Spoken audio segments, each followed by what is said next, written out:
Só achar aqui minhas imagens.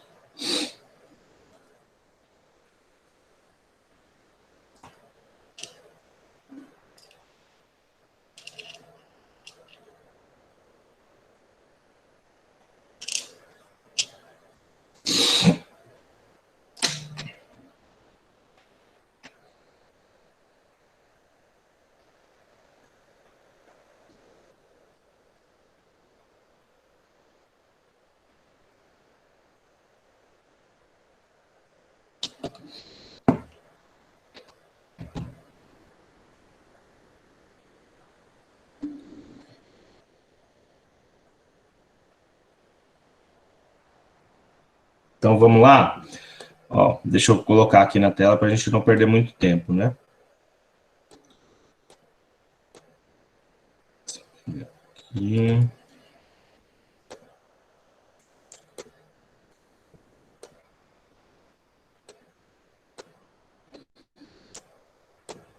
Ó, número 1 dizia assim: pontue as principais características dos vírus. Então, as principais características dos vírus são acelulares, partículas infecciosas não formadas por células, parasitas intercelulares e obrigatórios, RNA ou DNA com material genético. Lembrando que só podem ser observados por o auxílio do microscópio eletrônico, né? E ainda em condições especiais do meio ambiente, pode cristalizar-se, né? Ficar inativos. Lembra que a gente falou sobre o período de incubação, ou um momento onde eles não conseguem atingir um organismo vivo, ou seja, eles ficam inibidos, né? Não tem efeito, sofrem algumas mutações, replicam no interior das células, né? E ainda transmite informações genéticas aos novos vírus. Alguém fez algo diferente? Quer falar alguma informação que adicionou, que não está aí? Ou alguma coisa? Ou está ok? Está no rumo? Vocês fizeram? Alguém fez? Se não fez, você fez? Você fez mais ou menos assim? Tá? Coloquei mais ou menos assim mesmo. Não, ó, lembrando que são muitas, tá, gente? Ah, professor, não fiz todos. Não, tranquilo. Pelo menos umas 3, né? Tá, ok? Umas 3 características. Porque a pergunta que você está falando, ela está pedindo para caracterizar. Tem uma necessidade, claro, de colocar o texto inteiro, mas pelo menos 3 pontos ou 4 pontinhos aí que caracterizem o vírus, né? Mas é bem tranquilo.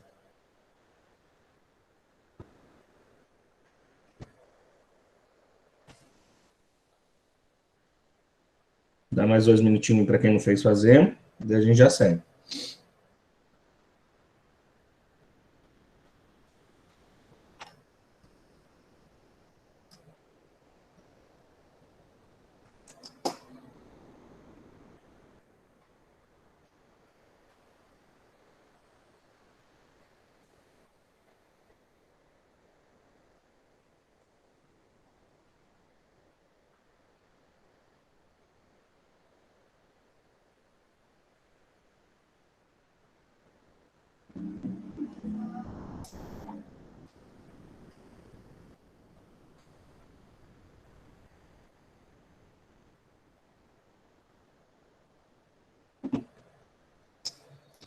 Beleza? Posso passar?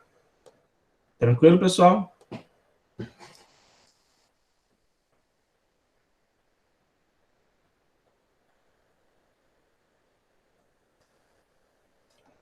Número 2, né? Cite as principais etapas da replicação viral. Quais são elas? Quais são as principais etapas da replicação viral? Ó. Aderência, entrada ou internalização, né? A replicação, produção das peças virais e montagem e liberação dos vírus. Então, o vírus ele se replica, né? Seguindo esses passos aí, ó. Então, primeiro há uma aderência, a entrada, né? Ou a sua internalização, a replicação, onde ele vai começar a se replicar, formar cópias de si mesmo, né? Vai produzir essas peças virais no organismo E, por final, uma montagem e a liberação do vírus em si. Tá? Então, nós temos etapas, né, para que ele venha se replicar por todo o organismo vivo. Tá? E ele continuar, claro, tendo vida. Né? Porque, como eu já falei na outra aula, é uma consequência, infelizmente, para que o vírus tenha vida, ele necessita sacrificar outras vidas inconsequentemente, né? Digamos assim. Se coloca no lugar do vírus, que fica mais fácil entender. Então, é uma maneira do ser, né, viral, ele ter vida, ele se replicar, ele não vir a morrer, mas infelizmente, né, ele leva pessoas a óbito por isso. Mas é a maneira com que ele tem para ele ficar vivo, até porque ele é um organismo vivo também, né? Coisas da natureza, da biologia.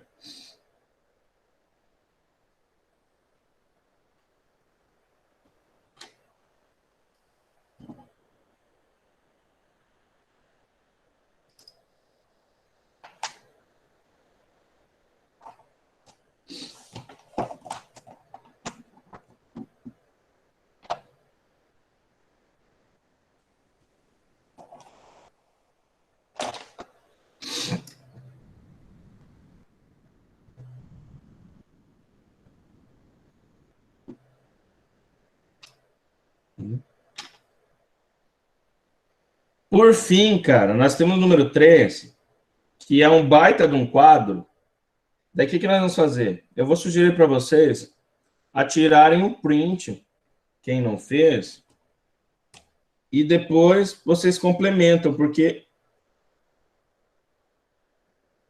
ela ficou extensa, vamos dizer assim, né? Então, assim, faça o seguinte, cara. Só tira o print, né? Eu vou enquadrar aí.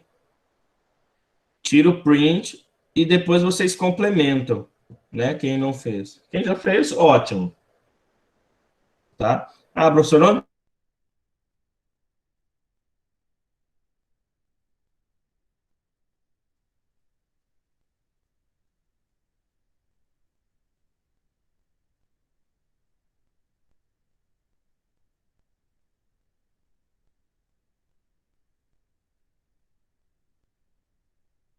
estão essas informações? Ah, todas lá na apostila. Eu dividi em 3 partes. Então, essa é a parte 1, tá? Parte 1, que vai até a varíola.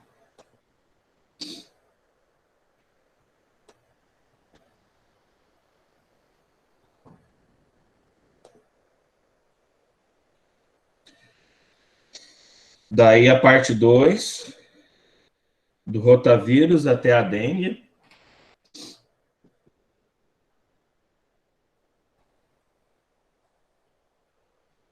Parte 2, rotavírus até a dengue.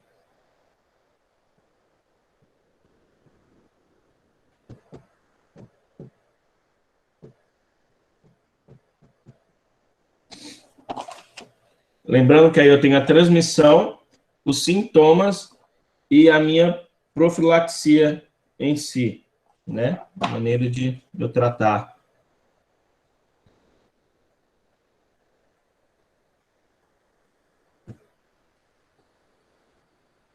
E por fim,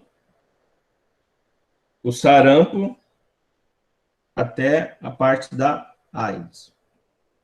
Se alguém não pegou aí os prints ou não printou, me avisa que eu volto lá em cima, tá?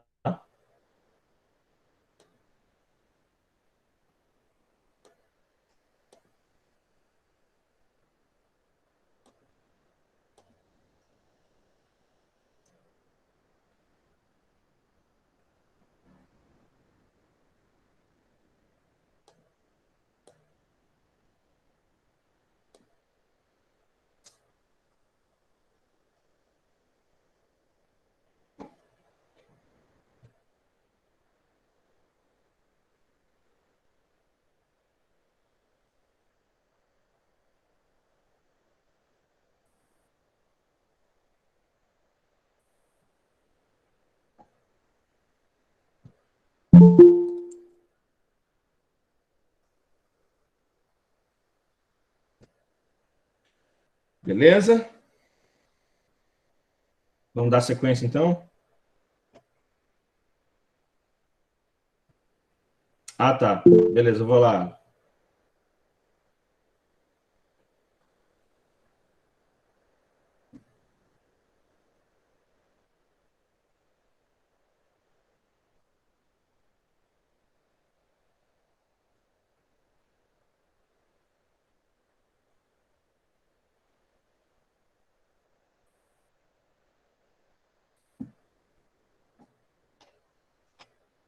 Beleza? Então tá.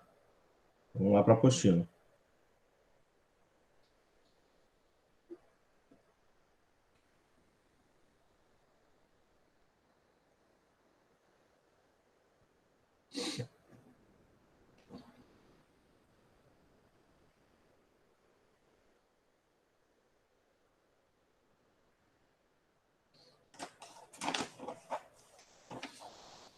Capítulo 3, tá, gente? Vamos lá.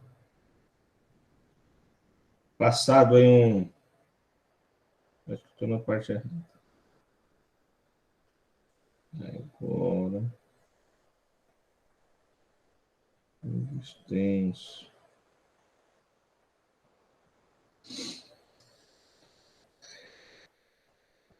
Então, capítulo 3, a primeira imagem que nós temos aí, ó, é uma eletromicrografia de varredura que apresenta o quê? O aglomerado de uma E. coli, né? Uma famosa bactéria causadora da gastroenterite. Então, ela está aí no aumento de 3.000 vezes, tá? Então, claro, isso é um microscópio eletrônico, né? Que aumenta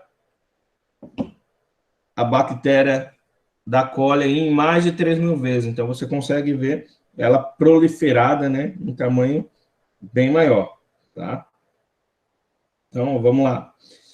Aqui nós vamos, então, identificar os organismos procariontes, classificar os procariontes nos domínios e cada qual pertence, né?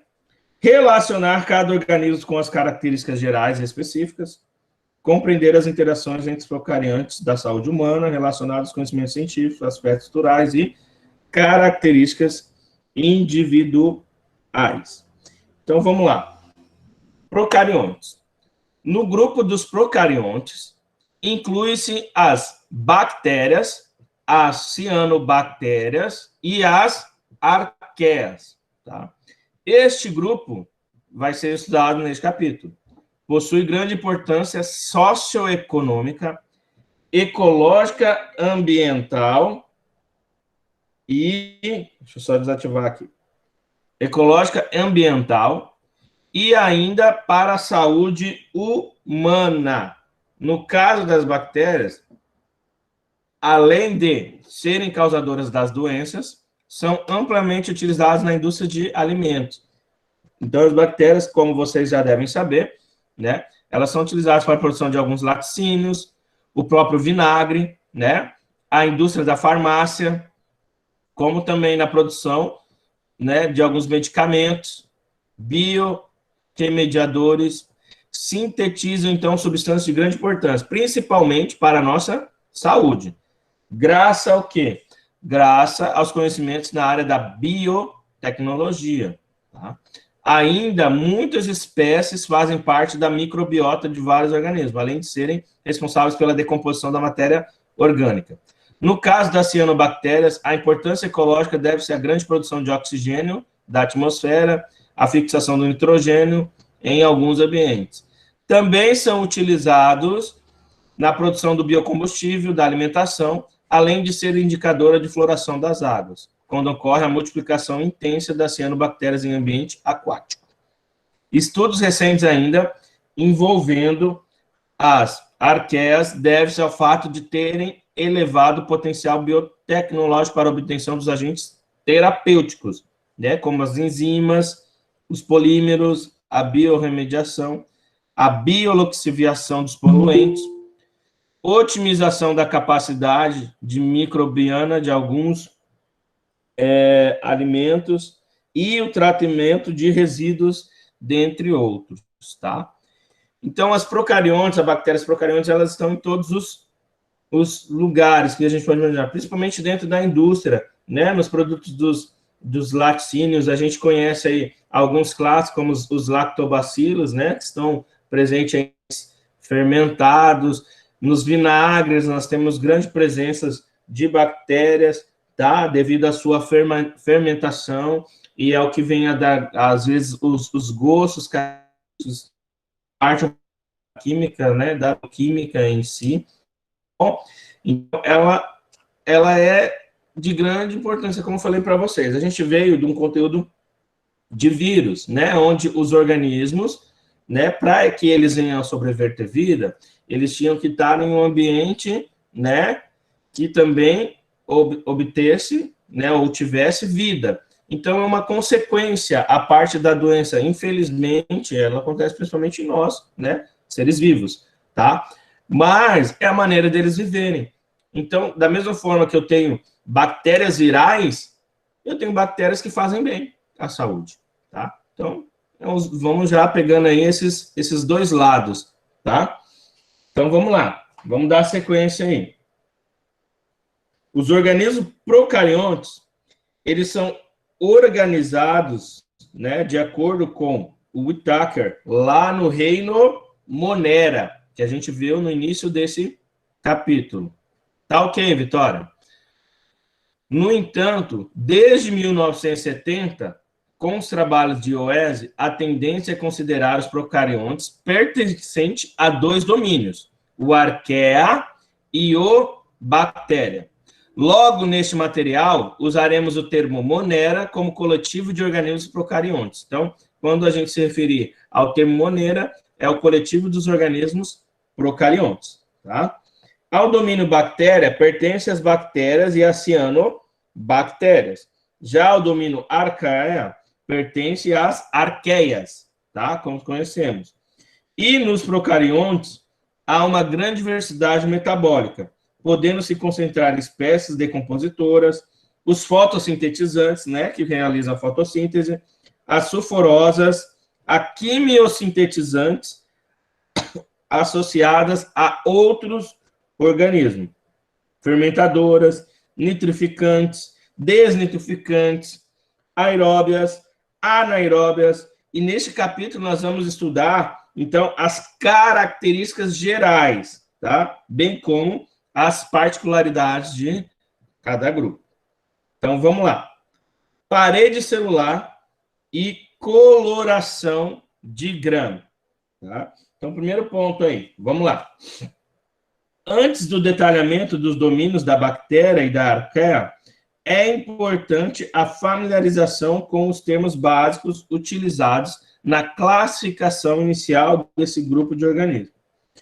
Abordado neste capítulo, né, da seguinte forma: a maioria dos procariontes apresentam uma parede celular. Tá? Então, a maioria dos procariontes possuem uma parede celular, sendo que nas bactérias e cianobactérias é composta por peptidoglicano, ou seja, um polímero de aminoácidos e disacarídeos, e nas arqueias de composição que são variadas, podendo ser de polissacarídeos complexos associados às proteínas. A composição da parede celular é utilizada para diferenciar do grupo em dois principais: as bactérias gram-positivas e as gram-negativas. Então, a bactéria, ela possui uma parede celular. Ela precisa ter uma composição sólida, tá? E o texto ainda me fala que ela se diferencia em dois grupos principais. Nós temos as bactérias de gram-positivas e as gram-negativas, tá? Então, aqui eu tenho um desenho, um esquema que fala, né, alguns pontos dela aí, ó. Então, eu tenho a parede celular, né, que é o meu peptidoglicano, a minha membrana plasmática, né, todos já sabem também, a proteína, ok? E a citoplasma. Até porque todo organismo vivo, ele produz proteína, tá? e o citoplasma também, que faz parte, assim como em todas as células, né? Nas bactérias também não seria diferente, tá? Então, é a maneira e a sua composição para que ela venha se propagar e para que ela venha sobreviver, né, nos ambientes, não é não? Vamos lá. Página 39, hein?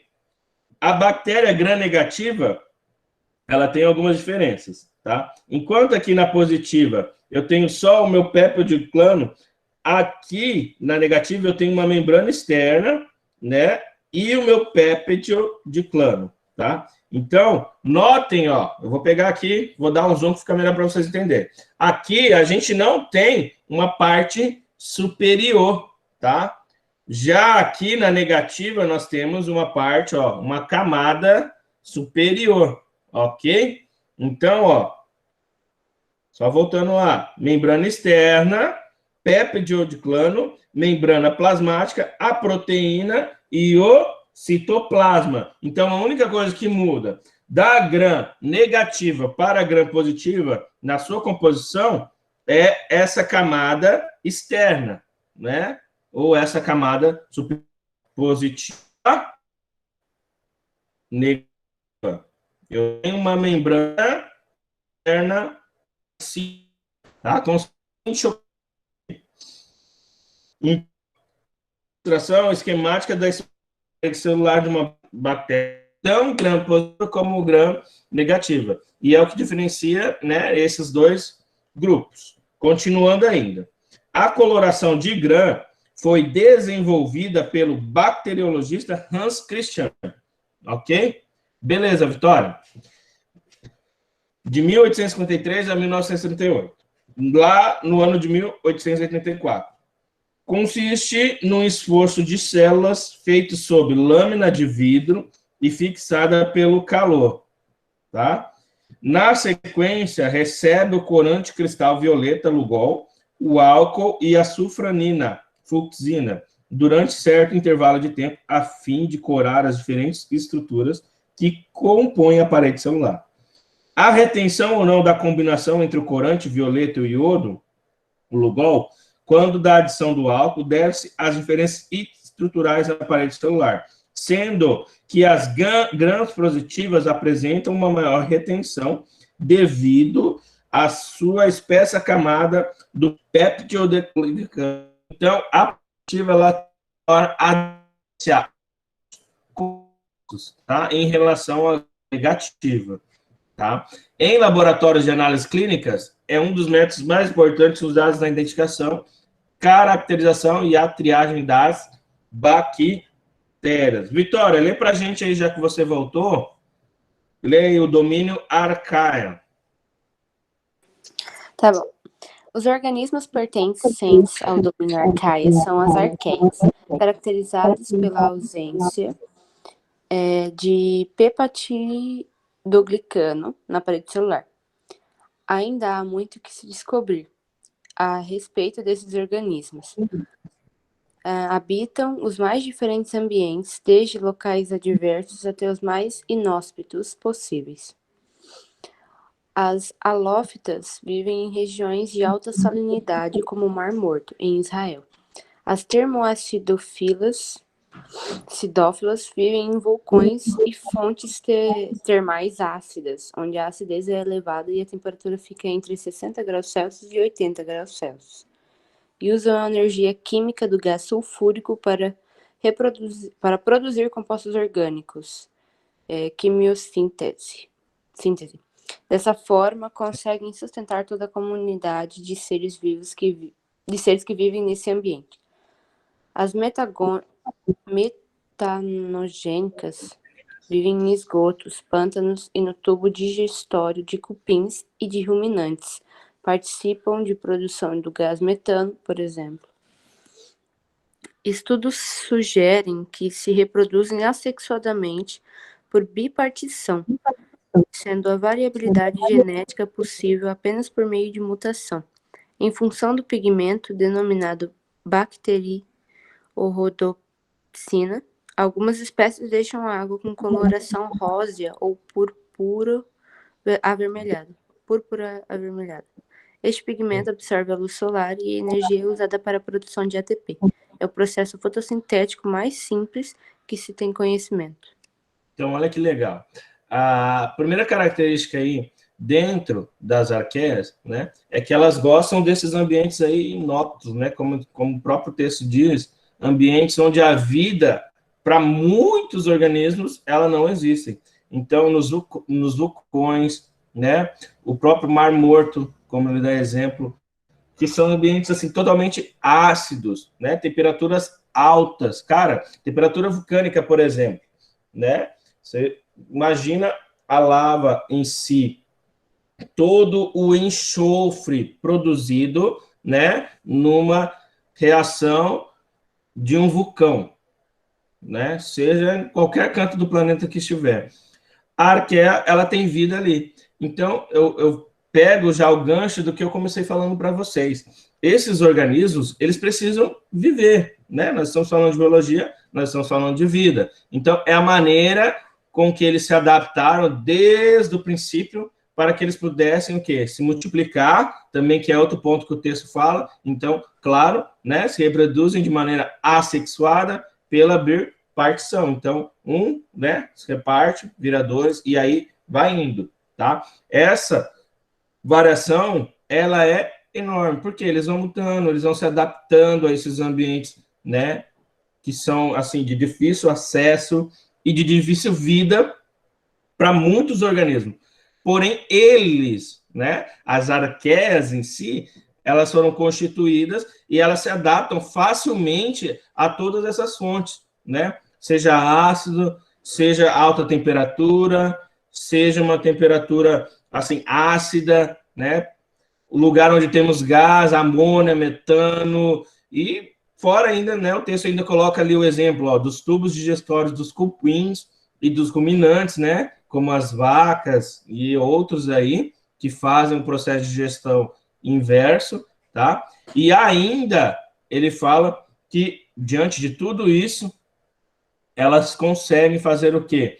Fazer a produção da fotossíntese, né? Consegue oxigenar o ambiente, cara. Então, olha que legal, né? Um ambiente ali, nosso, um ambiente sem vida, a arqueia, ela tem esse poder, né, de gerar vida nesses ambientes, né, que até então, para muitos, é um ambiente, né, de morte, ok? Domínio bactéria, ó.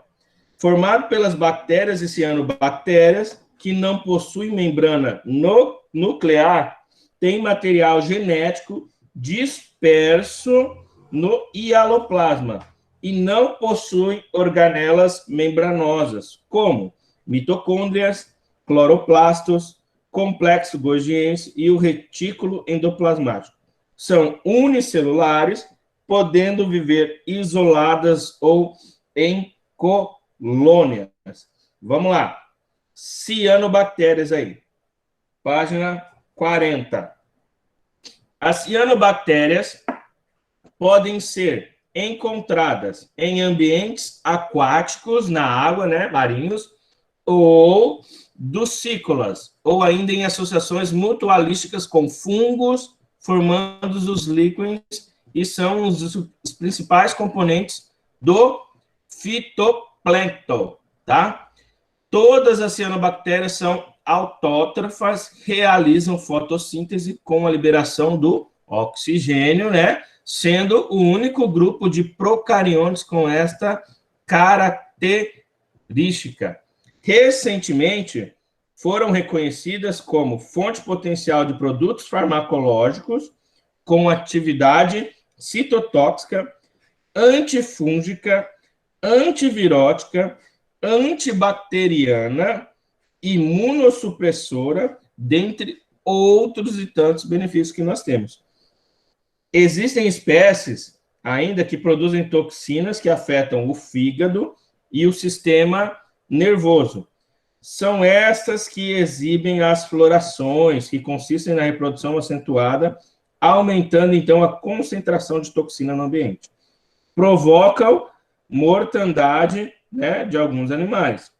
Podem-se encontrar algumas cianobactérias participando da associação de mutualismo com os fungos, formando os líquens. Os líquens são bioindicadores de poluição, pois não sobrevivem em locais com alta poluição atmosférica. Então, notem, aqui nós já temos uma grande diferença das nossas arqueias, que a gente acabou de falar, e agora a gente começa a falar de bactérias, as cianobactérias, já há uma diferença grande.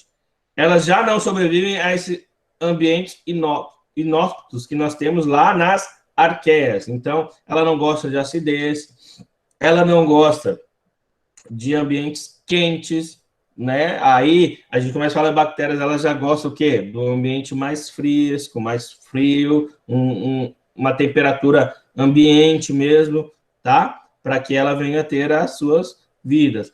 Ainda são grandes concentrações de cianobactérias. A gente tem um componente aí que é o fitoplâncton. O que é o fitoplâncton? Fitoplâncton a gente encontra em toda a massa marítima, né? Principalmente nas algas, cadeias de corais, e são eles que alimentam grande parte dos peixes, tubarões, né? E outros mais aí dentro da massa marítima. Então, os peixes eles precisam se alimentar, né? Vocês vão pegar uma grande quantidade de peixes do mar, eles se alimentam das águas marinhas, dos grandes corais que nós temos, e o fitoplâncton é uma bactéria que ajuda a alimentar os mesmos, tá? É um alimento muito rico, tá?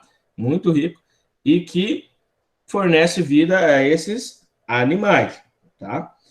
Porém, existem, claro, as suas espécies que têm toxinas, tem as que fazem muito mal aos organismos vivos, como o texto fala, provoca até uma taxa de mortandade em alguns animais, tá ok? É aquela coisa, tem animais que podem se alimentar de determinado bicho aqui, outro animal ali, ele não pode porque vai fazer mal ao seu organismo, né? Isso é genético e isso é parte da biologia, tá? E a última diferença aí que eu já falei é que elas gostam de um ambiente mais limpo, por isso que o ser humano, né?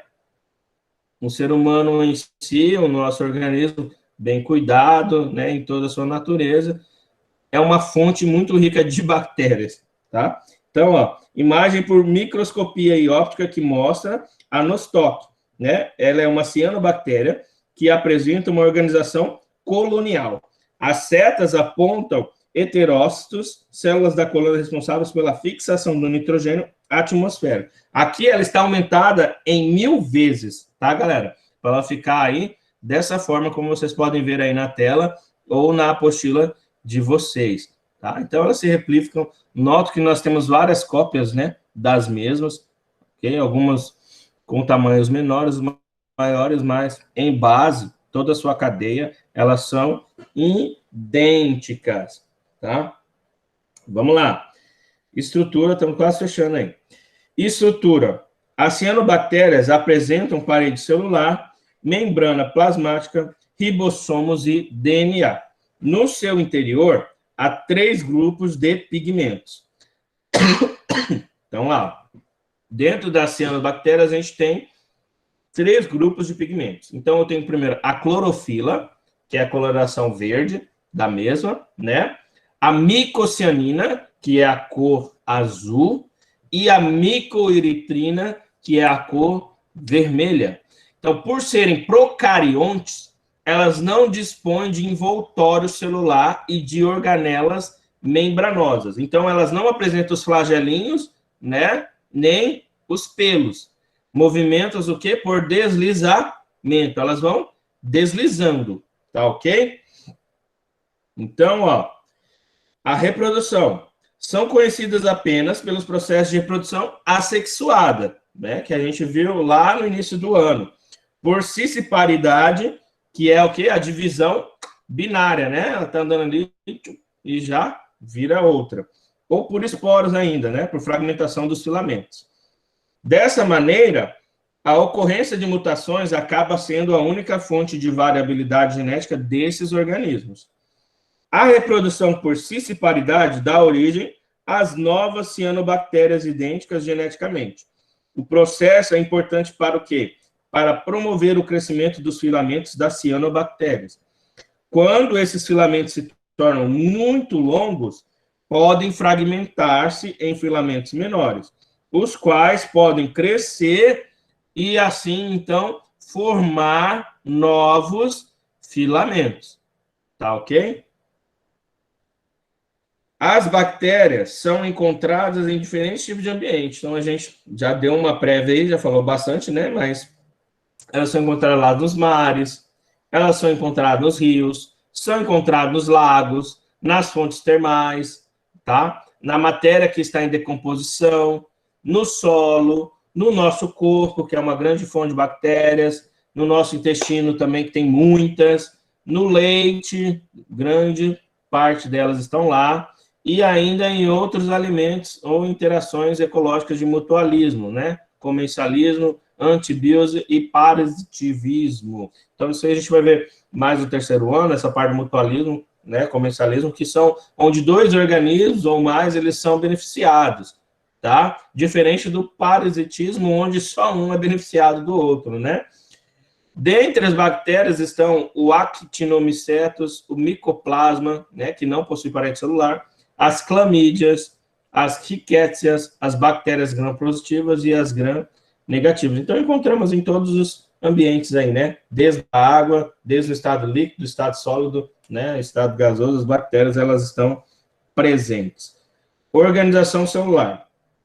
A célula de uma bactéria, ela possui uma organização procarionte, ou seja, a característica principal é a ausência de envoltório nuclear em torno do material genético. Uma célula bacteriana de organização bastante simples, ela apresenta uma parede celular responsável pela sua proteção. Em algumas bactérias, externamente, à parede, há uma cápsula secretada pela célula, que oferece, né, uma maior proteção contra todos os processos da fagocitose. Muitas se locomovem por movimento dos seus flagelos. Podem ainda possuir os filamentos ou fibras, estruturas que ajudam na adesão do hospedeiro das células, facilitando, então, a infecção. A parede celular das bactérias é formada tipicamente pelo peptidoglicano. Muitos antibióticos, incluindo a penicilina, né, que foi descoberta aí desde a Primeira Guerra Mundial em diante, e seus derivados inibem as enzimas responsáveis pela síntese do peptidoglicano da parede celular bacteriana.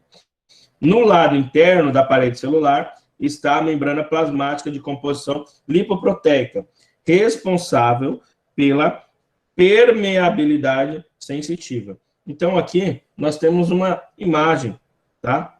Nós temos uma imagem aqui. Tá? Então, ó, eu tenho aqui uma imagem que ela traduz um pouquinho, né, o esquema de toda a minha célula bacteriana. Tá? Então, eu tenho primeiro acima ali, ó, eu tenho a cápsula, né, com a função antigênica e de adesão. Depois, eu tenho ainda um nucleóide, né, que é o meu DNA circular, que fica interno, né, onde tem todas as informações genéticas da minha célula. A parede celular, que vem logo após a cápsula, né, que é essa camada cinza, aí que está, ela forma e protege o quê? Das variações do meio ambiente onde a célula ela se encontra, tá? A membrana plasmática, que é a permeabilidade seletiva, então a última camada antes de eu adentrar ali o meu núcleo celular em si. O hialoplasma, que são os vários processos metabólicos que ocorrem dentro desse nucleóide. O ribossomo, que são as proteínas, em tese, toda a sua alimentação, o que faz com que ela tenha vida constante. E, por fim, o plasmídio, que é onde está a informação também genética independente do núcleo. Então, eu tenho um nucleóide, onde eu tenho o DNA e tenho as informações genéticas base da minha célula, e ainda eu tenho o plasmídio, que é onde está a minha informação genética que independe do meu núcleo, tá? Com as minhas mesmas informações. Então, é uma maneira de reforçar as características celulares ou os genes da mesma, tá? Ainda no texto diz assim, ó, dispersos no citoplasma, no hialoplasma, desculpa, encontra-se os ribossomos responsáveis pela síntese de proteínas ou nucleóide formado por DNA circular único, que contém características hereditárias da bactéria. Não há outras organelas nas bactérias. Além do DNA principal, nucleóide, algumas bactérias possuem um plasmídio, tá? Que é um episomo, ou seja, um DNA extra que a bactéria utiliza na reprodução sexuada, por exemplo, tá? Esse segmento apresenta alta capacidade de mutação, responsável diretamente pelo surgimento de outras bactérias que são resistentes, conferindo vantagens adaptativas. Então, as bactérias, elas também têm as suas mutações. Talvez uma bactéria que hoje ela seja nociva ou que venha fazer mal mesmo ao organismo, ela tem uma base, característica de DNA, e ela pode ou sofrer mutação genética. E um remédio que hoje pode, digamos assim, curar um determinado vírus, amanhã talvez não cure, devido às mutações que ocorrem, tá?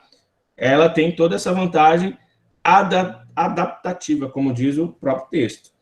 Para fechar aí, né, para a gente finalizar, morfologia. Então, com relação à sua forma externa de uma bactéria, as de forma esférica, denominada os cocos, né, podem agrupar-se ainda formando colônias, como os diplococos, que são os pares, a sarcina, quando eu tenho 8 células, a streptococcus, que estão em fileira, e a estafilococcus, que é em forma de caixa de uvas. Os pneumococos, por exemplo, são causadores da pneumonia. Os meningococos provocam a meningite. E os bacilos ou bastonetes são bactérias que formam de bastões e podem ser isolados ou em conjunto de 2, né? Como, por exemplo, o Clostridium tetani, causador do tétano, e a Escherichia coli, que é a bactéria microbiota intestinal humana. Os vibriões apresentam forma de vírgula, como, por exemplo, o Vibrio cholerae, causador da cólera, né? E o Espirilus ou espiroquetos, que apresentam aspecto de espiral ou de saca-rolha, como, por exemplo, o Treponema pallidum, causador da sífilis, né? E a Leptospira, que é responsável pela leptospirose. Então, cada bactéria com a sua característica viral e provoca o seu determinado vírus, a sua determinada doença. Então, nós temos exemplo aí, ó, o Staphylococcus, ó, todos agrupadinhos, os bacilos, né, que ficam mais em unidades, separados, o Espirilus, que são as formas de espirais, tá?